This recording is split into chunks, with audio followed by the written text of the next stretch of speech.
Miguel Morgado revelou muito mais do que simples resultados autárquicos. Ficou claro que o Chega começa a ser lentamente normalizado no xadrez político português. Montenegro deixou a porta entreaberta, o PS já não finge que o ignora, e nas autarquias o diálogo vai acontecer, quer queiram, quer não. Mas há um aviso, o caminho da aceitação depende da lealdade e da maturidade política do Chega nos próximos tempos. As autarquias podem ser o teste decisivo para o futuro da direita em Portugal. E o discurso da noite, para fechar, deixou a porta aberta basicamente a todos, nomeadamente ao Chega, para negociar. É verdade. Agora acho que nós vamos ter isso, sobretudo na área do PSD, mas na área do PS, nos municípios pequenos, também vamos ter isso. Houve menos maiorias absolutas do que houve há 4 anos, o que significa que os presidentes da Câmara vão ter que negociar no sistema de governo das nossas câmaras municipais, onde no Executivo estão todos os vereadores. Podem ter pelouros ou não ter pelouros. Sim, mas Pedro Duarte era o ministro de um governo que sempre disse não é não. Pronto, é verdade. Mas nós também vimos o Primeiro-Ministro ontem, Luís Montenegro, dizer isto nas autarquias, está a autonomia do poder local, cada Presidente da Câmara fará o julgamento que entender. Portanto, Luís Montenegro disse, linhas vermelhas, aqui se calhar no plano nacional isso continua, não me chateiem muito com isso. Nas autarquias é o que cada Presidente da Câmara entender, respeitando os princípios gerais, os valores gerais, que não ponham em causa questões fundamentais, e depois acabou com aquela boca, enfim, que é certeira, bem, é factual, a dizer assim, olha, não me chateiem muito com essa questão das linhas vermelhas das autarquias, porque há presidentes da Câmara, do PS e do PC, que já fizeram entendimentos com vereadores eleitos pelo Chega, pelo menos, que depois já se sabe que alguns deles deixaram de ser do Chega para poder aproveitar esses acordos que os presidentes da Câmara do Partido Socialista e do PCP faziam. Por isso, isto constitui uma fase de normalização da relação do Chega com os outros partidos. Mas até que ponto é que isso pode ou não contaminar o governo mais cedo ou mais tarde? Mas isso depende, lá está, depende agora da postura do Chega, se sabe ser um parceiro leal nestas câmaras e se torna confiável para os outros partidos. Se assim for, os outros partidos depois, mais tarde ou mais cedo, ao nível nacional, vão, como se costuma dizer, normalizar o Chega ao nível dessas possibilidades. Não quer dizer que elas depois se efetuem. Isso depois depende das circunstâncias. Se o PSD tem meias absolutas ou não tem. Mas se isso acontecer, que é um grande se, porque vamos ter agora presidenciais onde as coisas vão ter que partir um bocadinho outra vez, André Ventura vai partir isto tudo outra vez, vai esticar a corda para garantir que tem ali uma posição que mais ninguém tem, que é o homem do antissistema, o homem que, ao contrário dos outros todos, incluindo o PSD, não faz parte da podridão do sistema. Portanto, isso vai deslocá-lo uma vez mais dessa possibilidade de se tornar um parceiro confiável, mas nas autarquias pode ser que os seus autarcas deem esse exemplo. É um grande pelo menos que era autarcas modelo. Foi essa a aposta dele. Vamos ver dele. o que é que as autarcas modelos vão ser. Montenegro abriu a porta que dizia estar fechada. As autarquias podem ser o primeiro campo de teste para a normalização do Chega, e Miguel Morgado explica porquê. E finalmente, porque nós também não podemos ignorar, o Chega teve uma noite decepcionante, acho que até o André Ventura percebeu isso.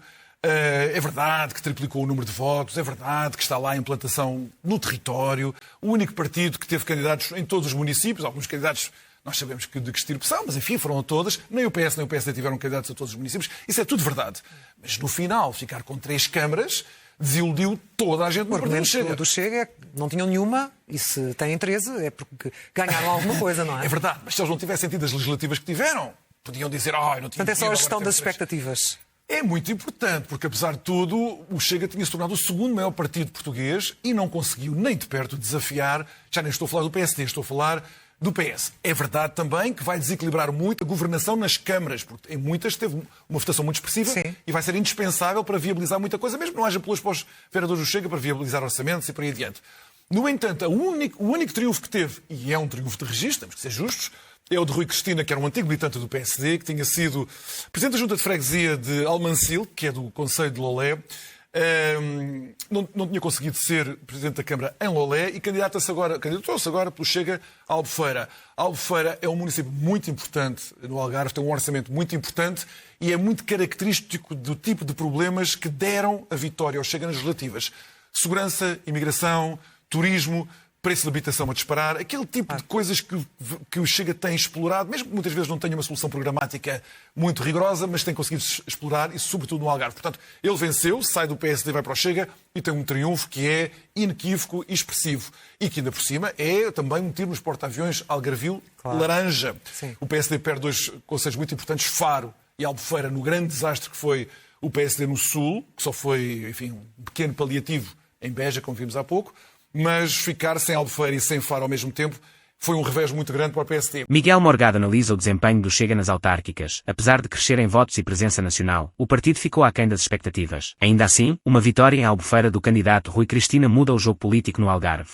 E finalmente temos que mencionar Ricardo Leão em Loures. É muito importante. Ele não só teve uma vitória muito expressiva, ele ficou a anos-luz do segundo classificado, que foi o Chega. Num concelho que manifesta a transformação demográfica que Portugal está a sofrer. É de uma diversidade étnica. Talvez as pessoas do Norte não conheçam, e as pessoas do Algarve não conheçam tão bem o concelho de Loures. Por exemplo, freguesias como Santo António de Cavaleiros e Frielas. É de uma diversidade étnica enorme. E Ricardo Leão e o Chega têm uma mensagem política e uma prática política nos antípodas daquilo que é de bom tom dizer nas redações dos jornais e das televisões. Quando essas redações pensam que estão a falar para o povo de Santo António de Cavaleiros e de Frielas, na verdade, Ricardo Leão soube interpretar muito melhor aquelas populações, as aspirações, os desejos e os receios daquelas populações, do que os bem-pensantes aqui de Lisboa. E fê-lo contra António Costa. António Costa saiu de Bruxelas num movimento que na Europa ninguém compreendeu, para interferir na política interna do seu próprio partido, para dizer que não havia lugar no PS para pessoas como Ricardo Leão. Claro que, entretanto, toda a gente engoliu essas palavras. Pedro Nuno Santos foi o primeiro a dar o exemplo quando era líder do PS. E Ricardo Leão venceu toda a gente, até os ultrapoderosos do PS. É uma grande vitória dele, é uma vitória pessoal dele. E é uma vitória de como o PS se pode erguer da crise em que está, desde que tenha pessoas como Ricardo Leão que, sem dogmas ideológicos, sem falsos moralismos, possa confrontar os problemas que não são dos partidos, são os problemas dos portugueses.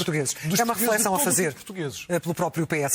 Miguel Morgado não poupou elogios. Ricardo Leão foi quem realmente deu uma lição ao PS. Enfrentou António Costa, venceu os poderosos do partido e mostrou como se faz política a sério, sem dogmas nem moralismos. João Luís Carneiro é um derrotado da noite, não porque ele tenha sido responsável por essa estratégia autárquica, que não foi. Os candidatos tinham sido escolhidos por Pedro Nuno Santos. Alguns candidatos que perderam, como Alexandre Leitão, era mesmo do grupo do chamado Pedro Nunismo, não do grupo de José Luís Carneiro, que é um grupo diferente dentro do Partido Socialista. Mas, enfim, ele é o líder do partido que estava à frente e passou para trás. É, no entanto, uma derrota assimilável. Portanto, o PS ainda não está no colapso de apoio eleitoral que parecia, em que parecia que ia entrar. E por isso eu há pouco disse que respirou de alívio, apesar da derrota. Sim, claro que ninguém gosta de aceitar estas derrotas. Há derrotas pesadas. O PS perde os grandes concelhos do litoral do país. Portanto, quando se dizia que o PSD tinha ficado sem as zonas dinâmicas do país. Bem, agora é o que se pode dizer do Partido Socialista. Sim.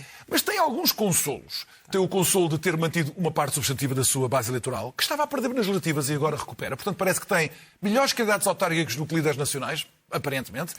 E depois continua a poder dizer, e já se sabe, quando eu falo sempre do sul do país, tenho que reservar sempre aqui esta minha vocação meridional.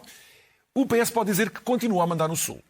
Parecia que o Chega, nos relativos, tinha ficado com o Sul quase todo, era a grande ameaça ao PS. Nas autárquicas o PS resistiu às investidas do Chega e o PSD, como teve o desastre que se sabe no Sul, portanto também nunca chegou a ameaçar. E o PS continua o trabalho longo, mas que já está próximo de chegar ao fim, de ir devorando lentamente a base das câmaras municipais do Partido Comunista, no Alentejo, no Distrito de Setúbal. Esse trabalho continuou, não tão aceleradamente como no passado, mas continuou e, portanto, pode-se dizer que o PS está vivo para o próximo combate político contra o PSD.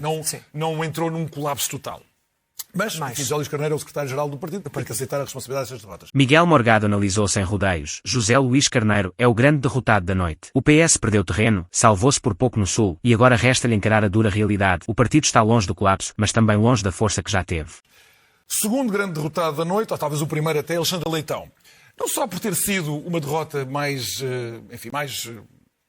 profunda do que se pensava nas sondagens, mas porque ela representa um tipo de Partido Socialista que esse eu acho que foi mesmo derrotado pesadamente nestas eleições. É o contraponto a Ricardo Leão.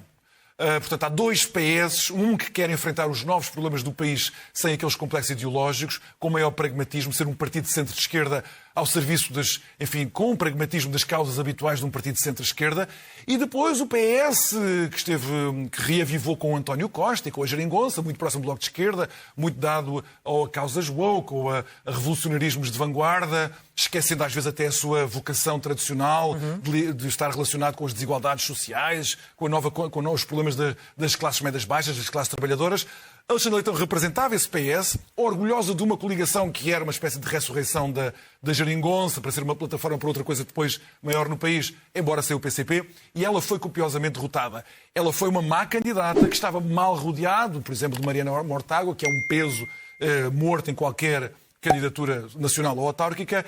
Ela não fez uma boa campanha e depois pensou que a tragédia da Glória tinha sido, para Moedas, o que o dossiê dos russos, dos cidadãos russos... Tinha sido para Medina. Mesmo assim conseguiu mais 10 mil votos, foi? Cerca de 10 mil conseguiu, votos? mas embora com uma coligação mais ampla. Mais ampla, sim. Medina não se tinha coligado na altura com o Bloco de Esquerda e agora Alexandre Leitão coligou. Realmente, o PCP tem uma derrota que esteve quase à beira de ser catastrófica, mas não é. Portanto, o PCP está vivo ainda também para lutar na sua escala nas próximas autárquicas, mas perde Setúbal e Évora. Isso é um revés muito grande. Esteve à beira de perder o Seixal, esteve à beira de perder Sesimbra. Se tivesse perdido essas duas, eu hoje diria que o PCP vivia agora uma antecâmara da sua extinção, mesmo em plano nacional. Mas assim ainda conservou uma base suficiente para lutar as próximas autárquicas. Em contrapartida, o Bloco de Esquerda foi destruído no país. O Bloco de Esquerda neste momento é um partido irrelevante no panorama nacional e isso revelou-se. Não tem liderança. Neste momento o Bloco de Esquerda não tem liderança. Viu-se o discurso de Mariana Mortágua, basicamente estava a dizer que estava tudo bem, tinha um rumo para o futuro. Não há nenhum rumo no Bloco de Esquerda. Não tem rostos, não tem estratégia.